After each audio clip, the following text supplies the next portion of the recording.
ain't going back. Not gonna buy into all that. Hey, ain't gonna hide. Gonna let all the fear slide. Got mother nature, it's on my side. Got a hold of the loving. All right. Hello, everyone. Welcome back to Practical Evolution for Life. Today, Cambell and I have decided to do a series on why we are teaching Practical Evolution for Life, why we are sharing. And for that, we need to know who we are. We need you to know who we are. So we did a previous one, Gods, Gurus, and Governments, which will go up very soon. It'll be up by the time this one comes up. So you can see a preliminary. Cambell and I both talked about many things besides Gods, Gurus, and Governments and our life related to the studies we've done in that. But today we're going to do a deep dive into Autodidactic. Who is Autodidactic? Who is Cambell? Cambell, hello. Hello. Cambell is nervous. Good. So we're putting Cambell on the hot seat or the hot pillow or wherever he's sitting right now. Let's get right into it. So Cambell, what brought you to the Tartarian studies in the first place? Like, why, out of all the things you could have studied when you were sitting in your life before you did your very first Tartarian channel, Autodidactic, which could be anything. Self-studies is about, basically you could be teaching yourself how to tap dance if you wanted to, but you decided to follow, at least in partial, the Tartarian path. Why? I've always been interested in history. Ever since I can remember, I just had this feeling that there were a lot of answers in history. I just had this knowing that that's where there was answers for some reason. So I've always been into ancient history, not the history they teach us in school. Every year I was going there hoping to learn about, lost empires and things and civilizations, and they taught me about Hitler and World War One. So I was always looking. I just had this feeling that there was something in history. So I was always into the South American pyramids and all these weird civilizations that were everywhere, and got into Graham Hancock and all that kind of crew. Went through all that, and then I found a channel called New Earth Channel, run by Sylvie. Yeah, you've heard, yeah. And she had a series called When the Survivors Wake Up, and I was just watching that, and it was just blowing my mind. Like, everything she was talking about was just from such a different perspective of history, and just had a lot more answers. She was sort of really going into, and also that was the first time I'd sort of come across the concept, of a previous civilization being reset, and some of those people sort of stepping into the next cycle, if you know what I mean. And so, I was watching that, and then, she sort of did the buildings and the mud floods, and then she showed some star forts, and I was just like, what? What? Because I'd never seen a star fort, and I was just like, you got to be kidding me. And so I'm someone who, when I'm watching videos, I'm also, searching. So I'm searching away, and I found Fort Jefferson off the coast of America, out in the ocean, 200 miles off the coast. Biggest red brick building in the United States, 6 million red bricks, and just a stupid story. And I was just looking at it, and I just went, oh, wow. And it was literally just, I've never seen that. That's blowing my mind. I'll make a short video about it.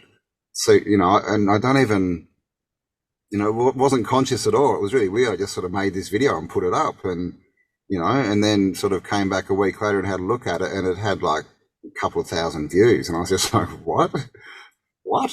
How does that happen? And heaps of good responses and that. So I just went, wow, okay. And I was still going through this work and found something else and put up another video, and yeah, man, I guess the rest is history.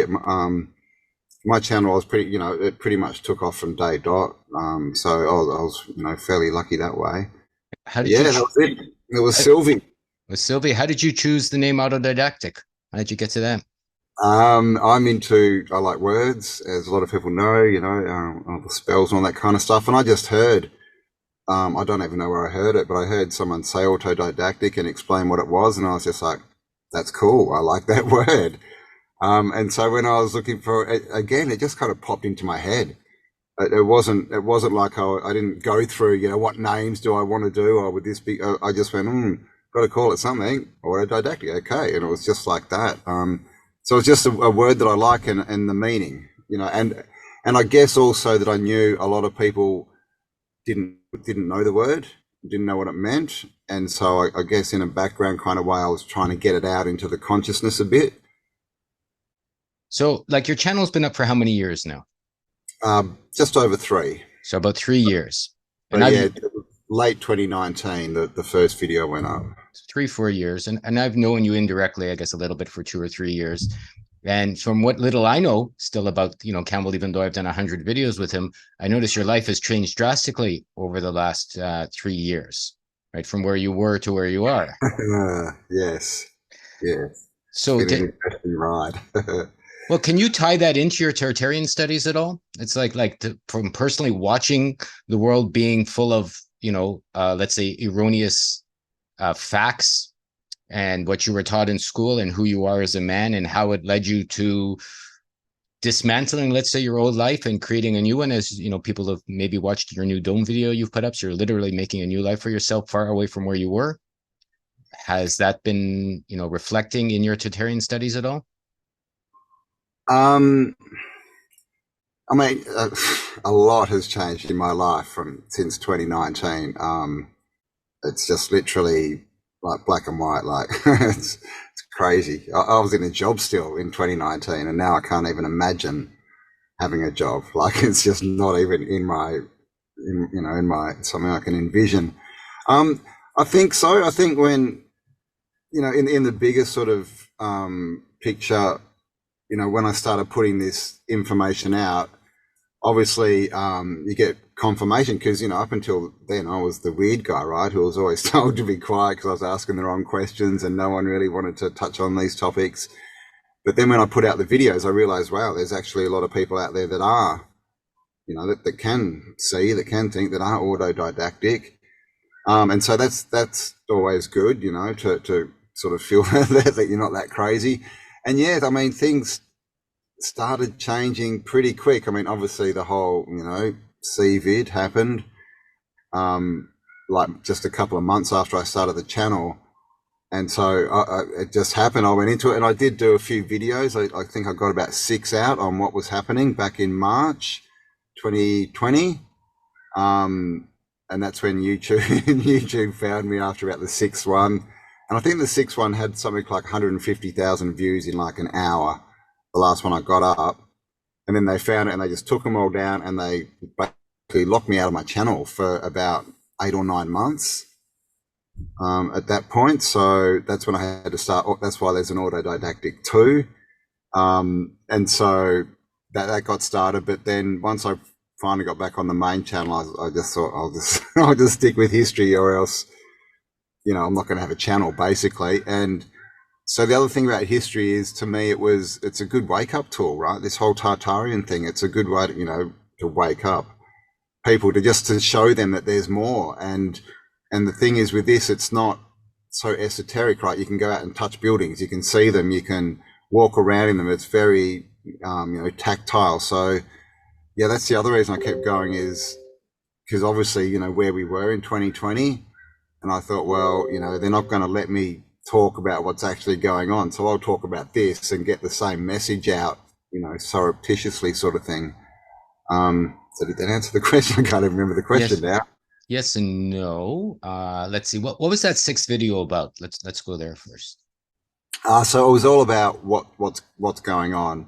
I remember it was sort of late March 2020, and I was driving home from work and the news came on and it was like, listed about 10 countries are all doing this thing. They're all shutting down. They're all making these mandates. And I'm like, what? Got home and the telly was on and the news said the same thing. And I just instantly went, oh God, here we go. Because as we know, right, all these governments, right, that they war with each other, but it's when they all do the same thing. That's when you got to watch out for what's going on here. And so it was all about, basically, I was just saying, look, this is all crap. It's all bullshit. Don't believe any of it. Stand up for yourself.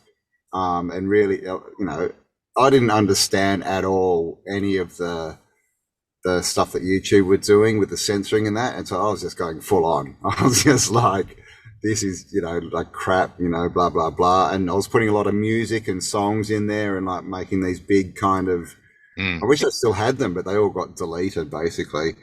So yeah, it was really just a big call trying to let people know, look, this is not what you think it is. This is crap. Look into it and stand on, on your own 2 feet. And I thought, I got like I said, I got a lot of good feedback. And I kind of was thinking, all right, we've got this. And yeah, then things kept going. And I realized that most people, didn't care at all. They were just buying the whole story and following it on. So that's what got me. I was basically, telling people my perspective of what was happening. Were you sharing it with family and personal people and friends at the time? And how did that go? The new, like my perspective, not the videos, but Your perspective from yes. day dot. Yeah, man, I was telling everyone this is crap. Don't get the jabby jab. And see, most of my family that they will listen because they don't like to get into conversations, but when I start going off, they do listen because I don't know.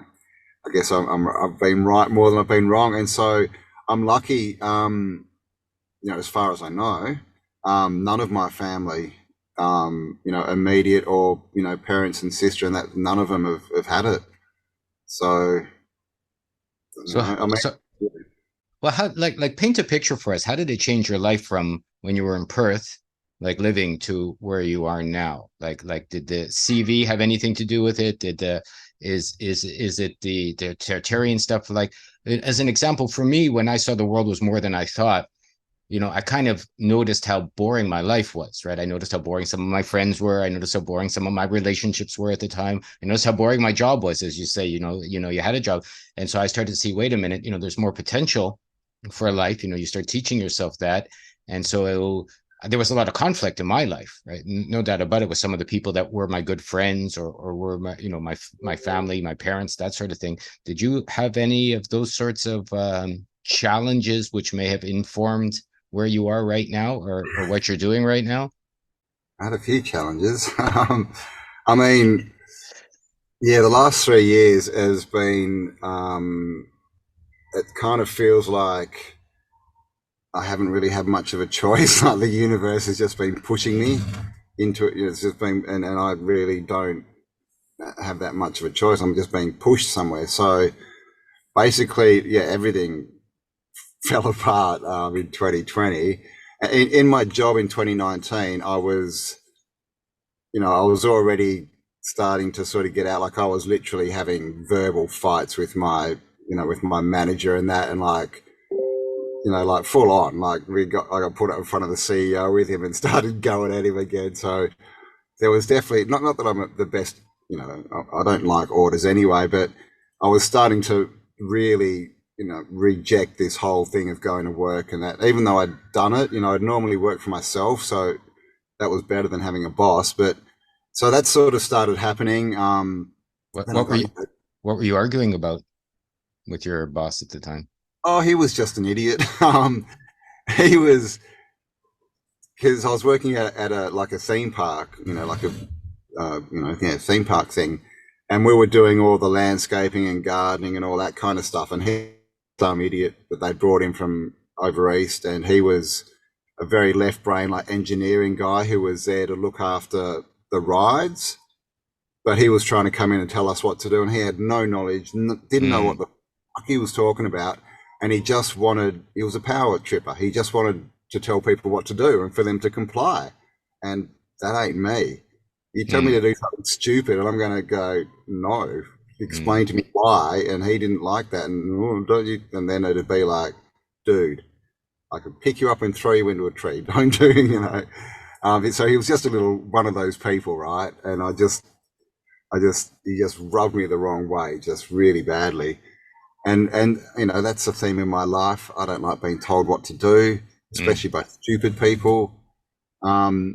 And I guess I was getting to that point where, like, what am I even doing? What have I even got a job for? What's the point of this? Because, I was realizing that, you work 40 hours and your lifestyle isn't really that much better than if you are on the dole or something. Not that I'm saying go get on the dole, or if you work part-time or try and work for yourself, because, unless you're in a very high wage, it really doesn't make that much difference. And so the better choice would be to have more time.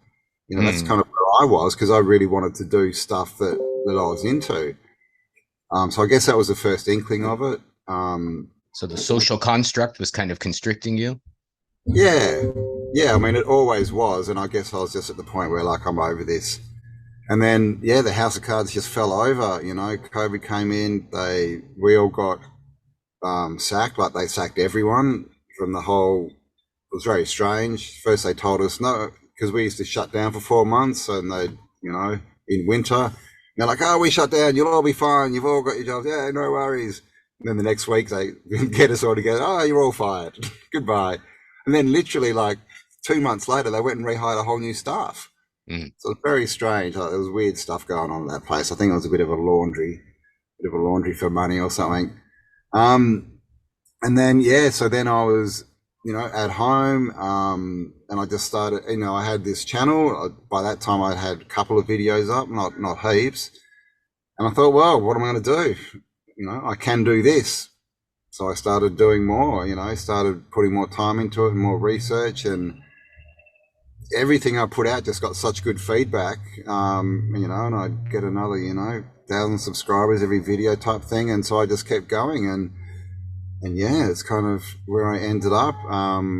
Then, you know, had a few more challenges come up, and I had to deal with. And those were like, I know you've had, like, I mean, if you don't want to talk about some things, just tell me past. That's all good.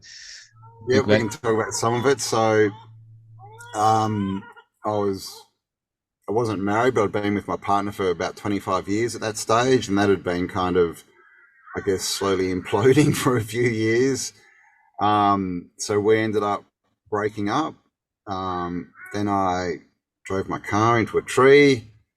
Well, first of all, I went and bought a bus, and I thought, you know, I'll go and do some traveling around, you know, make some videos, blah, blah, blah. Then I drove my car into a tree. The bus I bought so I couldn't drive the bus, couldn't fix it up. I was in pretty bad shape for, you know, 3 or 4 months. You know, had like literally no movement from my shoulder down. You know, even half my chest was kind of paralyzed, I guess. And so there I was again, right? There's not much I could do. You know, I definitely wasn't that physically, you know, able to do much. So, but I could sit down, I could type with one finger, I could talk. So I thought, well, I'm just going to do what I can do and keep making movies, videos. So I kept doing that. And yeah, so then broke up with my partner, and yeah. Did you learn more about yourself during those 3 or 4 months? Like in relation to, let's say, what Sylvie taught you in the world and the survivors and waking up? Yeah. Yeah, heaps. That's been when I put in a lot of time into studying and found out about the whole Tara, you know, the giants. You know, I remember back in 2020, you know, giants were kind of a thing, and I, you know, sort of thought, oh yeah, you know, I think they were real, you know, a long time ago or whatever. And then definitely by 2021, I was just like, no, they're completely real, and they've been here not so long ago. Just, you know, so these were the things, and like the size of the buildings, you know, and then looking into Australia, of course, because Australia is only 200 years old, right? And we've got these buildings, yeah, that they have in, you know, in Europe, and in Europe they tell you it's 1,000 years. Yeah. And in Australia, the same buildings, and they're like 200, 150 years old, and they're built by convicts. Yeah. You know, and in like 3 years, and the ones in Europe took 300 years, you know, and I'm just going, hang on, this is just, and so the whole narrative fell apart pretty quick for me, and I was just like, okay, this is all crap, you know, like clearly we've been taken over. And I was I'd been, you know, sort of going around the whole reset theme for a while. Not that I called them resets or knew they were resets, but I always had this idea of like this.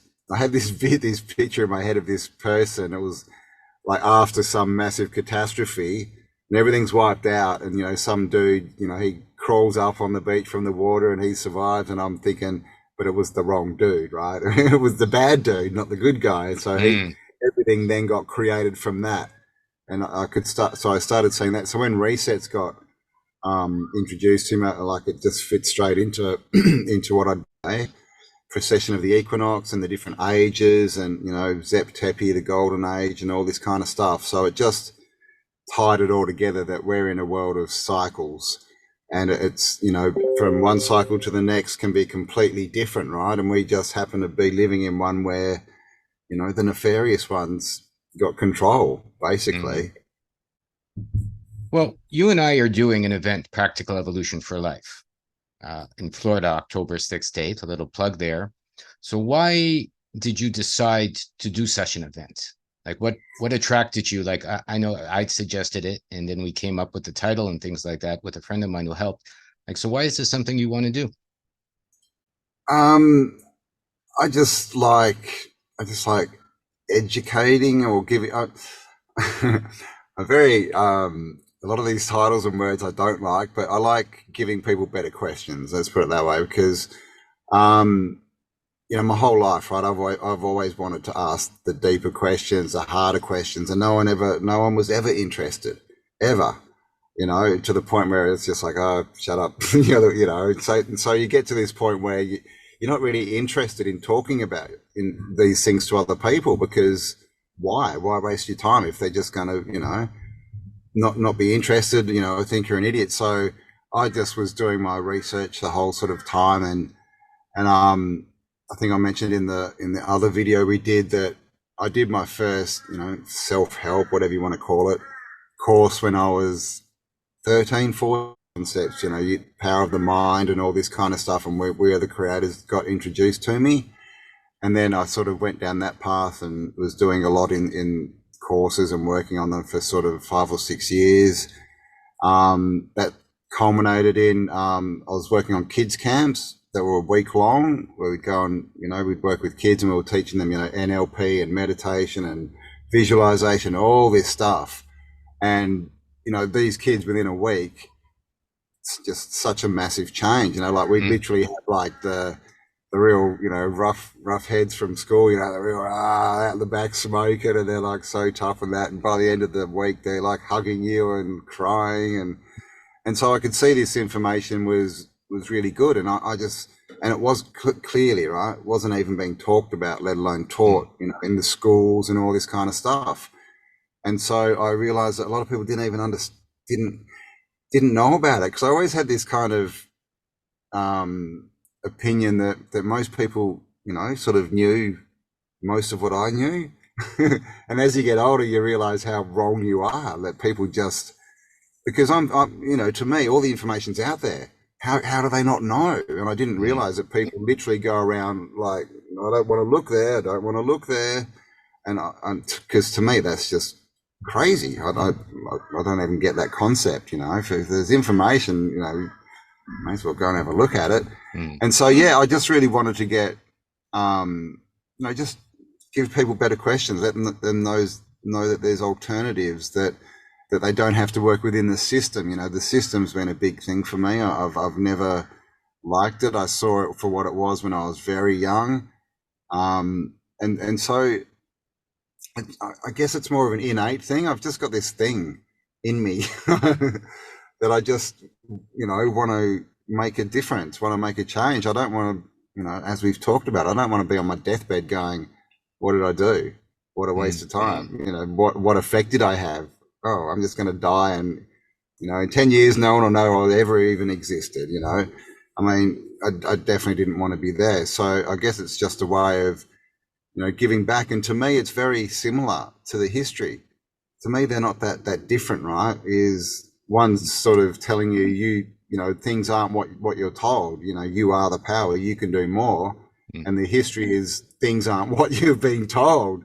There was a lot more, you know. So to me, it's a very similar, you know, very similar topic to me. I know a lot of people don't see it that way. And they were talking about spirituality versus like mindfulness, and I was so confused because I didn't know there was a difference. I thought they were the same thing, and people, you know, they're trying to, you know, divide them. So I have this. So to me, there's no difference. There never was a difference between mindfulness and spirituality. I really when they would talk, I was so confused, going, how can you be spiritual and not understand that your mind is where it's at, and it's the creative process, and it's the connection to spirit?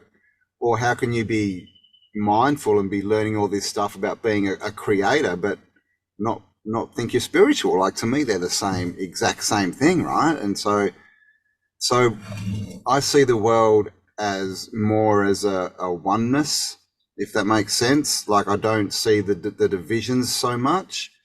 I kind of see things as the all. And so this is what's been confusing to me, is that people can't see that they think everything's separate and individual, where I see the links between everything, that everything's connected. Like, like I said, with the spirituality and the mindfulness, to me, it's the same thing. I don't understand and never have why people divide things and think that things are all separate and individual when they're clearly all one. I got onto the energy concept when I was pretty young. Everything's energy, and I can see auras and I can feel them and all that kind of stuff. So that was pretty easy for me to take on. And so I just see everything as one, and I've never understood the division. And with Autodidactic, the concept behind that is to learn. I go out and I just get information, right? And I don't judge it. And it's just building these blocks of information. And then as you go forward, more information will either prove what you've got in your head as right or wrong. And to me, that's how you learn, right? You sort of go through and you get more and more, okay, this makes sense or this doesn't make sense. But the world doesn't do that, right? They want you to sit down and just believe stuff because someone told it to you. And so, yeah, this is my big, this has been my big problem with life is I'm helicopter view. I always just see the whole picture and how it all sort of interacts, and how, I can kind of see what's going on. And so I guess I was trying to give that to people as well, is like view things differently, from a better perspective, and not so, because people just tend to get caught down in their own little minds, and they think, and it's everything's such a dichotomy, right? They think they're the center of the universe, and they kind of are in their little world, but not in the bigger world. And that's another thing I learned young, is there's two worlds that we live in, clearly. There's the internal, there's the external, and they're very different. And how you see and perceive yourself in your internal world is not necessarily how you want to put yourself out in the external world. You don't want to walk down the street going, I'm the most powerful creator ever, I'm God, I can do anything. That's you don't want to do that, because that makes you an idiot. But that's how you should think in your mind, that you can do anything, that you are creation and all this kind of stuff. But then you have to, in the outside world, you have to do and let people see, right? That's it. You can't tell people anything. You can't, make people do things. Even with a gun to someone's head, they're still going to be trying to thinking how do I stuff this up? What can I do wrong, right? So you can't make anyone do anything. You just can't. That they're going to do what they want to do 100% of the time. And so, yeah, I just want people to think more. It was just very frustrating growing up with people who didn't want to think, like literally, and my dad's, he's, very intelligent, he's top 2% in the country and all this when he did uni, and, very, academically, very intelligent, but he wasn't interested in any of the questions. He knew what he knew, and he was the expert there, and that's kind of where he wanted to stay. And I never got this. It was so very confusing to me when I was growing up, why people didn't want to keep growing, why they sort of got their little niche and they grew into it, and they're like, here I am, I'm going to plant my flag and here I stay, I'm the expert. And I'm thinking, but that's ridiculous. You're not the expert if because my dad was in mining, I'm like, you're not the expert if you go into a flower show, are you? You're not the expert if you go anywhere but a metallurgy conference. Like, so what does that even mean? It was this whole, it was this whole juxtaposition of who people thought they were internally and who they were putting it out into the bigger world. Because what I found is it's all BS, right?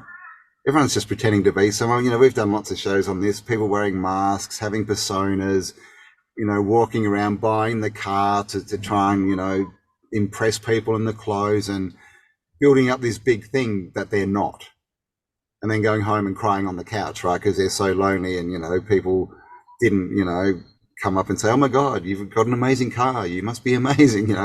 So the world was just very confusing, and it's all, I just want, I'd rather live in a better world, I guess, is what it comes down to, right? With better people who are more interesting and ask better questions, and who want to change stuff, who want to actually do something. Because so many people, they just don't want to, they just want to sit around in their life and have their job and do what they're told, and, talk to people, on such a superficial level. Oh, did you see the news? Oh my God, this news. Oh my God, this is what the system told me. Oh my God. It's just so boring. And so, and I'd see all these people around me, and they've been working for 40 years and they weren't happy. The only time they were happy is when they were around people that they could pretend that they were more than they were, right? They'd have these, oh, I've done this, I'm the expert. But it's all BS, it's all crap. And that's where they just get their 5 minutes of being good, but you got to weigh that against the rest of their life, where they're sitting thinking, this life is crap, right?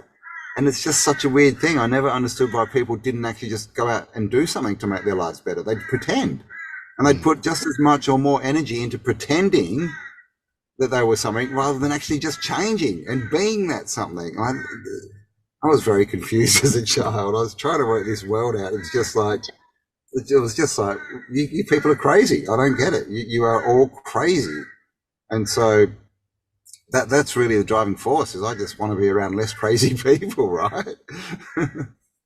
So the course that we're going to be sharing, for the key tenets, we discussed, is intuition, imagination, discipline, and power. How have you changed in each of those topics over the last 4 years, and perhaps over your life, in a way that we're going to share, or you're going to share with the people that come, the practical evolution of your life in relation to what they can accomplish themselves? So let's start with intuition. Intuition. Yeah. I've always trusted my intuition. I'm a prophetic. We all have these different ways that we see and interact with the world. We have like visionaries and auditory and all this. I happen to be prophetic, which means basically I just get information, like, I don't know where it comes from, and I'll walk around, I'll get this, and I'll say it like it's truth, because it is to me, and then most of the time it ends up proving itself true. So I've always trusted my intuition as something that, I never necessarily knew it was intuition. I just kind of figured I was right. Well, if I thought it, it must be right. But then I would also do the research, and most of the time, like I said, I'd end up proving myself right, and I didn't know where this info was coming from. It was just, I've just always been like that. And so, yeah, my intuition, I've just followed it to here, right to where I am. Like I said, everything kind of fell apart, and I had choices, but my choices were, they were fairly limited, like I said, I was sitting there all broken up, and so I could make videos was one choice, and I guess the other choice was sit on your ass and feel sorry for yourself. There wasn't a myriad of choices, and I always choose to just keep going, right? Because like I said, I don't understand why you wouldn't. Like sitting there feeling sorry for yourself does what? It just makes you sit there and feel sorry for yourself tomorrow. Really, it does nothing else, right? It lowers your energy, it makes you a victim, all this kind of crap. So I just got out and started doing stuff, and like I said, it kind of felt to me like I didn't have that much of a choice. I felt like I was being pushed, like I wasn't making really that many decisions. I was just doing stuff. And so I guess you could say I was completely running off intuition, because I was just doing, I don't know, right? I was just going through this, starting channels, doing more stuff, and didn't really know, I wasn't consciously thinking it out. I'm going to do this. I'm going to make this video. I'm going to start this channel. And I didn't even, I was 6 or 9 months into it, before I even realized really what was going on. Suddenly I had 10,000 subscribers, and I was like, what's happening here? What is this? Because I just started it as something to do. I didn't understand that it could turn into something bigger, that it could turn into, you know, an income, that all these things would come from it, you know, that I'd meet all these. I just had no idea. I didn't, you know, I'd watched YouTube, but I didn't know anything else about it. You know, and I figured out, you know, until you had 1 million subscribers, you know, you weren't anything, you know. But then, you know, I'm sitting there with 10,000 and like just getting so many comments and so much interaction. I'm just thinking, wow, okay, I'm actually reaching people, and they're thinking, and they're giving me back, you know, good questions too. So yeah, I just followed my intuition, I would say. It was, yeah, I was just literally just going down the path that was sort of opening up in front of me, and not really making decisions, not weighing things up. I wasn't thinking, what should I do? It was more, what can I do, I guess, because like I said, I had limited options. You know, I was sitting there, I was in a lot of pain. You know, there's not a lot I could do. I definitely couldn't get out and about and do all this stuff, but, you know, I had a path in front of me, right? I could sit on my ass and talk, and one finger type. Hard question then. What's your intuition telling you about your arm? What's my intuition telling me about my arm? Oh my God. This arm. So, I mean, it might sound strange after what I've said, but I guess it's more, I've got to take more control of my life, I think, is what it is. You know, because like I said, yeah, when you're a weirdo like me, like I said before, you know, people don't want to talk about what you want to talk about. They don't want to, you know, get into your questions. They're not interested. And I think that's people are just scared of themselves. They don't want to go there. They don't want to, you know, get out of their comfort zone.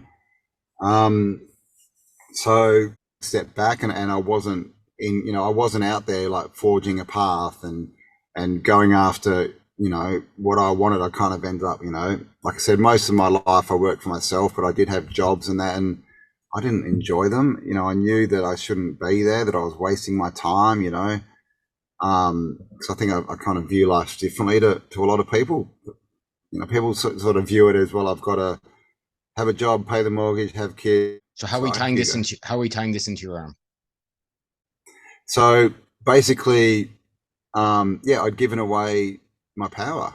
You know, like I said, I was, instead of going after what I wanted to and putting my stuff out into the world, and believing in myself, trusting myself enough to do that, and that I could do that and still live. You know, this is another thing we sort of get programmed with is, well, there's no money in, you know, asking these weird questions and that, and blah, blah, blah, just get a job. And so we end up giving that power away. And so I think I got to a point where I just need to start to take the power back. And I guess, you know, we all need wake-up calls. I got a fairly big one. And since then, that's what's happened, right? It happened after I lost my job and I was out of the work. But then, you know, my relationship fell apart. I've since moved across the country. I've made all these choices, stuff that I never knew would have a life doing this, you know, rather than you have to live by the system. And, you know, and that was kind of what I was always looking for. I was always looking for a way to get out of the system. I was, you know, I really don't like being trapped and being told what to do. And so I clearly wasn't doing that, right? Because up to a point I was still in a job. And I think a lot of that was also, you know, that had to do with the relationship as well. You know, there wasn't, you know, I wasn't supported to go out and be myself and do what I wanted to do, if you know what I mean. So that was also a big part of why that all fell apart, is I needed to be myself and do what I wanted to do and what I was here to do. And I just got to a point where I just, like I said, it was like I had no choice. It was like the universe just went, no, you're not going down that road anymore. You were just not going down that road anymore. So take away your job. Now what are you going to do? Oh, you're still thinking about a job. Okay, you're driving into a tree. Now what are you going to do? You know, you've got less and less options, which was kind of happening. And I just got to this place where literally my only option to be productive was to make videos. And then from that, as soon as I started doing that, everything just, like I said, you know, my channel exploded. I had all this group of people around me that ended up, people started emailing me and wanting to do interviews and stuff. And I was just like, what? It was freaking me out. I'm like, really? People want to talk to me? So I had no idea what was of the bigger impact of what was happening. I was just like doing my thing. But every step of the way, I was being shown this is how things are changing. This is how you're affecting people. And so it was just confirmation that I was going in the right way. But ultimately what it was doing was it was taking my power back and making me make my own decisions again. Maybe it's a good way to segue into imagination. So how has the intuition and all of this, how has it increased or informed your imagination over the last few years? Yeah, well, I mean, the more you, let your intuition go and rely on or go with your intuition, then what happens is we never get what we think we're going to get. It's like if you have a vision of the future and you want to be, just say you want a house on the beach, and you go through and the house that you get will never be exactly the same as what's in your vision. It'll have all the same concepts and emotions with it, but we never get exactly what we think we're going to get. So when you follow your intuition, you get these things that results that you'd never conceived of, right? And that expands your mind to options, to opportunity. You start then understanding that, oh my God, there's so much more out there that I can create. Like, we're brought up thinking that, we need to move physical things around to get something.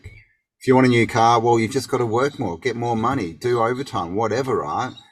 But when you go on intuition, you understand that you can do something, and it has this ripple effect that can go out and come back to you, and you get these results that, you'd never even envisioned or thought could happen. So, and that goes into creativity, because you can start to create, because then you get excited. Oh, well, I can create more. I can create. Maybe I can do a live show in Melbourne for 500 people. Who knows? And you try it, and it happens, and you're like, what?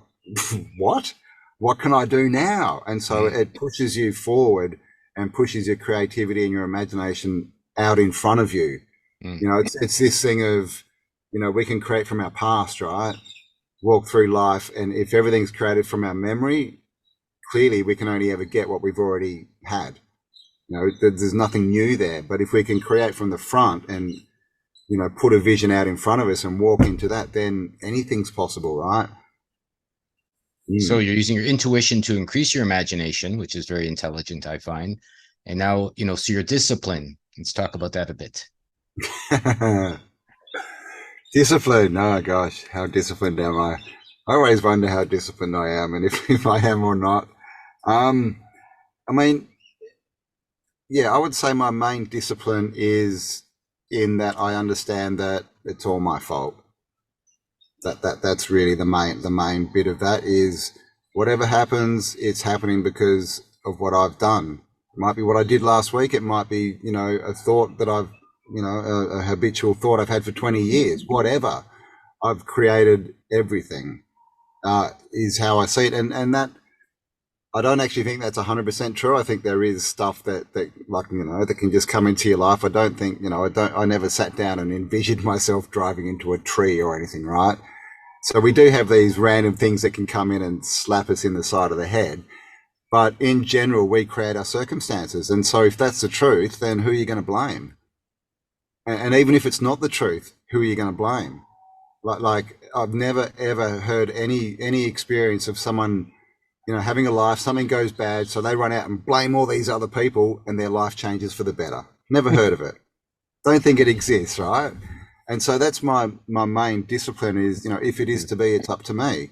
I've got to do it. I've got to get off my ass and do things. I've got to, make more videos if I want to get this information out and build a channel. I've got to whatever, but I've got to take responsibility that it's all my fault.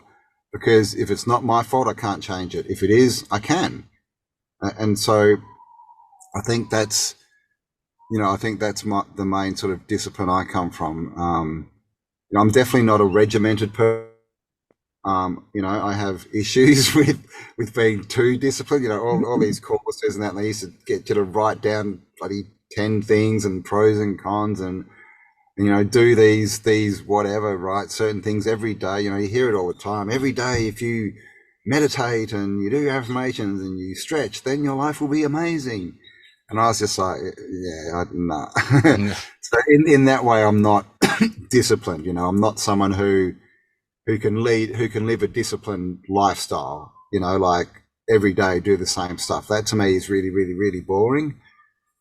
But as far as taking responsibility for my whole life and everything in it, then I am disciplined. I'll never point the finger and blame someone else, because I know it's not true and it's ridiculous and it doesn't change anything. So I'd say that's, my main discipline. So the fourth point, the point that's a little hard to talk about, but maybe the end result of increasing intuition, discipline, and imagination, power, personal power. What do you think that is? How has yours grown or not? And what do you think we can share with other people in relation to them? Personal power. Yeah, personal power it just starts with taking a step, right? Starting the journey to somewhere that you believe. It's got to be from within, 100% something that's yours. It can't be advice from your mum and dad or advice from your friends or workmates, whatever, telling you to do stuff. That's not personal power. That's called being programmed, right? Being sucked back into the system. So you need to have an idea, and we've all got these, right? We've all got these dreams that normally that we had since we were little kids. Whatever. I want to be a ballet dancer. I want to be an actor. I want to be a famous novelist. Whatever it is, we've all got these desires, and the system, the world we live in, spends 95% of its power making you think that you can't do that, or that it's stupid, or that why try. So personal power comes from, one is trusting yourself, right? Believing in yourself that what you believe is right, at least for you. It doesn't have to be right for anyone else. It's just got to be right for you. And then taking a step out on that path, taking action, doing something to move towards it, and seeing what the feedback is. Result is another big thing that people don't pay much attention to. What are your results? Step out, in trust and start going towards what you want, and you'll get feedback. And I think the more we just give over to it and just believe and just go and do it, the better feedback we get. The more sort of like, oh, can I do this? Or just try a little bit, then it's all energy, right? People aren't going to pick it up properly. So power, I think, is in belief and trust are the two, belief in yourself and trusting yourself that you can do it. Belief that what you want is best for you, and the trust that you've got everything you need to do it. If you don't have it now, you can learn it, right? You can find it. You can hook up with the people who'll teach you, whatever it is. But unless you take that step, unless you make a decision that I'm doing this, whatever it is, right? I'm going to become an artist and go and paint trees all day. I'm going to whatever, most people, these thoughts are just so far out of who they are that they won't even consider them.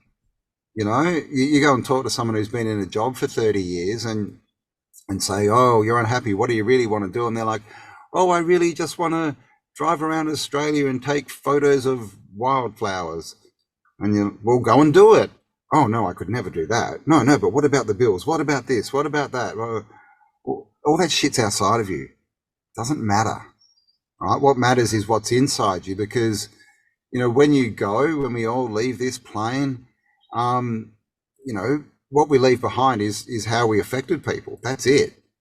No one really, people might be happy, I guess, for a few years if you're a millionaire and you leave them $1 million, but realistically, in 10 years, no one cares. But if you change the way people think, then that thought pattern, that can be changing, human evolution for hundreds of years, right? We know that people have already done this, right? JC, Buddha, all these kind of people. The Greeks that we still talk about, that, they tell us for over 2,000 years ago, we're still, because they got us to ask better questions, we're still talking and changing, who we are and this, realm because of that. Why you decided to share Practical Evolution for Life? It's to help things move forward, to help a better world, to help the community get better. And basically your heart just wants to do that. To build belief in yourself, to build trust in, because until you, we've talked about this a lot, all these self-help stuff, all these books, all these courses, all this stuff. I mean, it's good and there's good stuff in it. But until you decide to change up here and your base thought, until you change that from, to I will, I can, from whatever, right? From, too many obstacles, I can't do this. Until you make that decision that you're actually going to do it, you're going to take action, it's all for naught. It doesn't mean anything. You can have, you can know how, you can read all the mechanic books in the world and know how to build a car, but have never picked up a spanner. Doesn't mean you can't build a car. You've just got all this information in your head, but if it's not being used, it doesn't mean anything. I mean, what do you want to do? Go and win a conversation or an argument with someone that you know more about manifesting and you've never manifested anything? Oh, this is dumb, right? This is stupid. But this is such a common thought, people keep doing courses and books and that, when really all you need to do is decide you want to change and have the faith in yourself and the trust and the confidence to go and do it. And I think that's what this is all about, is getting around people who will encourage you, hearing stories of people who have done it, and the more stories you hear of people who have done this and succeeded, the more excited you're going to get, the closer you're going to be to doing this for yourself. Because, in the end, someone who has a vision and just goes and does it, right? Just takes action and just keeps going and keeps learning from their challenges and mistakes, they're going to get so much further in life than someone who has done 15 courses and read 400 books and met 3 of their gurus, but not taken action. Right? And we see that when I was working on courses, these sort of weekend self-help courses and stuff back in the 90s, there was so many people of the volunteers, and I was just like, what are you people even doing here? Because they'd love to run around and tell people, oh, I'm working on this course, oh, I'm doing, and feel special, right? You feel like, oh, I'm so good, oh, I'm part of the team, oh. And their lives were just a shambles. They weren't doing anything, they weren't using any of the information, they weren't trying anything. They were just in this weird, what do you even call it? This amnesia-like happiness, where they kind of think that they're happy and like, look at me, but they know they're not that. Like, this is what freaks me out about humans, is they will literally live in this place that they know is not true, just because it makes them feel happy at that time. But as soon as they get out, as soon as they go home after the event, they're back in the same house, back on the same couch, back with their same thoughts, because they haven't taken a step forward.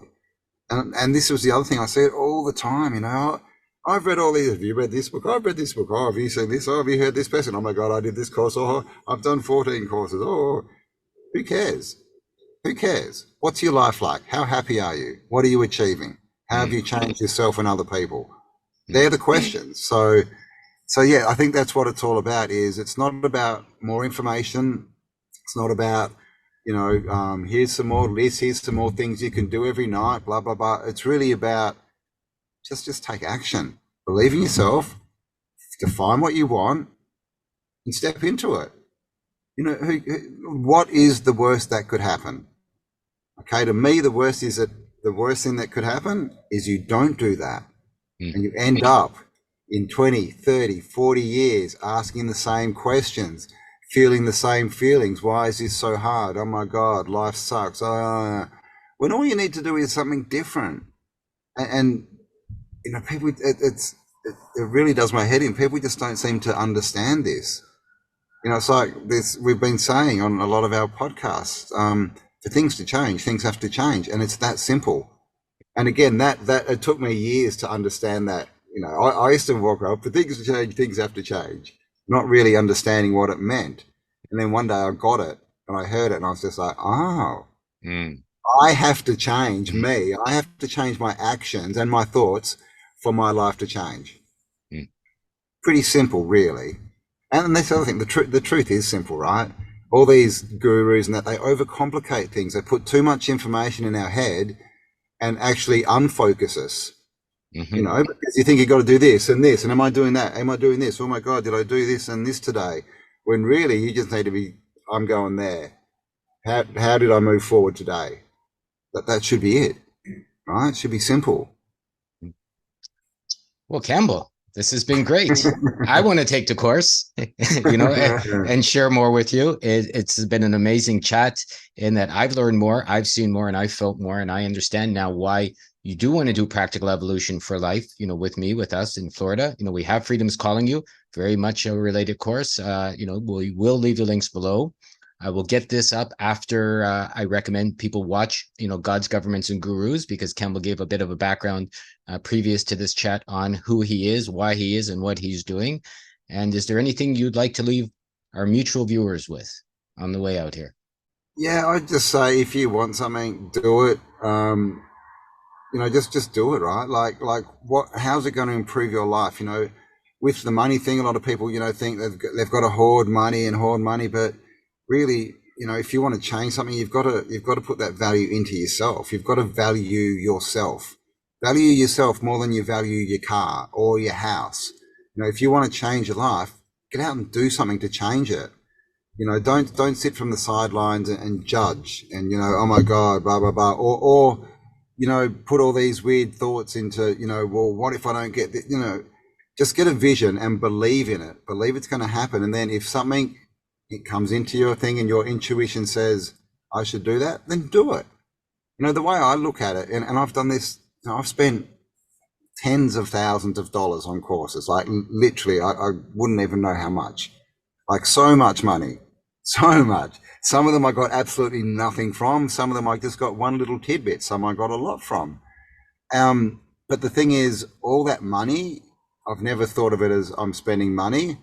And if it was crap and I got nothing, then my view is just, oh, well, I wonder how that money's coming back to me. Like, that's how I think. Like, I can't waste money, because money is energy. Right? I always just put it out there and just go for it and see what happens. Live your life differently to get something different. It's this whole thing, change, you need to change for things to change. I would say, come along to Florida if you can. If not, check out our online course. Get around people that think the same as you. Get better questions. Let go, let go of the baggage. And just what if? What if you could be living your dream in a year? What would you do to get there? If you're in a job at the moment and you're tired every night and you don't like your boss and you're like, oh my God, the bills are so expensive. Well, where would you rather be?